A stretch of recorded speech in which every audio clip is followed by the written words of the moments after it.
নমস্কার বন্ধুরা, America, Iran এবং ইসরায়েলের মধ্যে যে যুদ্ধ চলছে সেই যুদ্ধ নিয়ে আবারও একটা বড় আপডেট এসছে। একে অপরকে হুমকি দিতে কখনো পিছপা হচ্ছে না, ইরানও তার ব্যতিক্রম নয়। আমেরিকার প্রেসিডেন্ট ডোনাল্ড ট্রাম্প যখন ইরানকে স্ট্রেট অফ হরমুজ নিয়ে 48 আওয়ার্সের আলটিমেটাম দিয়েছিল যে 48 আওয়ার্সের মধ্যে যদি স্ট্রেট অফ হরমুজ ওপেন না করা হয় তাহলে ইরানের পাওয়ার প্ল্যান্টগুলিতে হামলা করা হবে। এরই মধ্যে ইরান পরিষ্কারভাবে বলে দিয়েছে যদি তাদের পাওয়ার প্ল্যান্টে হামলা করা হয় তাহলে বড় কিছু হবে। Iran says strait of Hormuz will be completely closed if Trump delivers on threat to strike power plants.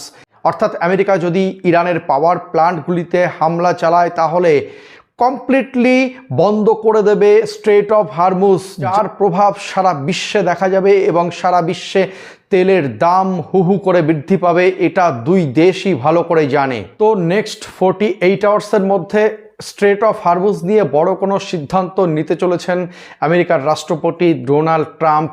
অর্থাৎ স্ট্রেট অফ হরমুজ যদি বন্ধ করে দেয় ইরান তাহলে সারা বিশ্বে তেলের দাম হু করে বৃদ্ধি পাবে এবং যখন বিশ্বের বেশিরভাগ দেশে তেলের রিজার্ভ ফুরিয়ে এসছে তখনই প্রয়োজন পড়েছে এই স্ট্রেট অফ হরমুজকে রিওপেন করার। এটা আমেরিকার রাষ্ট্রপতি খুব ভালোভাবেই জানেন, সেই জন্য তিনি অলরেডি বলেই দিয়েছেন 48 আওয়ার্সের কথা খুলতেই হবে। এদিকে ইরান বলে দিয়েছে যদি কোনো হামলা হয় ইরানের উপর তাহলে এটা কমপ্লিটলি পুরোপুরি বন্ধ করে দেবে।